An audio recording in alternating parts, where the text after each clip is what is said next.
boy is battling the fiercest dragon, but he throws away his weapon and shield. The chief is puzzled. The boy actually wants to subdue the dragon barehanded. The onlookers are also deeply worried. However, the dragon's gaze softens. Slowly, it moves closer to the boy.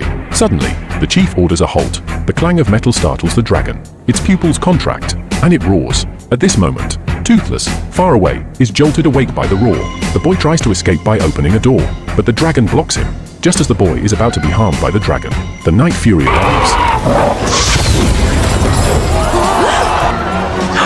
Swiftly, the Night Fury frightens the dragon back into its nest. The boy immediately runs to the Night Fury's side, urging him to flee. But now, everyone has entered the trial grounds. The chief follows, joining the fight, only to be pinned beneath the Night Fury.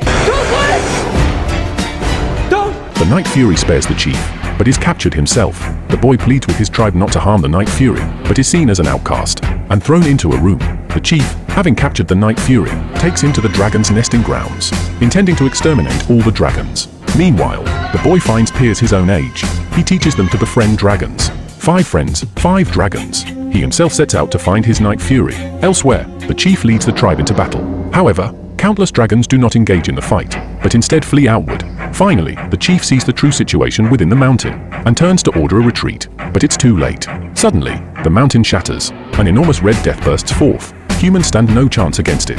The red death breathes fire, burning the ships, and cutting off their escape. Then, a cannon blast interrupts the red death's attack.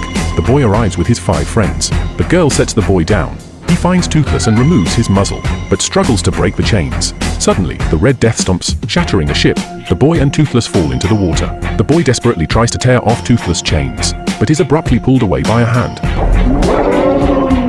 It's the chief, worried the boy might drown. The chief then turns to Toothless, and easily snaps the chains. Toothless immediately pulls him to the surface. The boy mounts Toothless, and they lure the red death high into the sky. From the ground, people can only see countless flashes of light in the air. In truth, Toothless has torn countless holes in the Red Death's wings. To deliver the final blow, the boy and Toothless fly directly in front of the Red Death. Just as it seems the Red Death will obliterate them with one bite, Toothless suddenly spins around, and fires a plasma blast into the dragon's open mouth. The Red Death crashes heavily onto the volcano. However, its tail strikes the boy down. Toothless immediately turns to rescue him. As the smoke clears, the chief finds Toothless, but sees no sign of the boy. He apologizes to Toothless, admitting he misjudged the dragons and misjudged the boy. Toothless opens his wings. He had been protecting the boy all along. 1 week later, the boy awakens. Toothless jumps for joy. When the boy opens his door, he finds his tribe and the dragons living in harmony.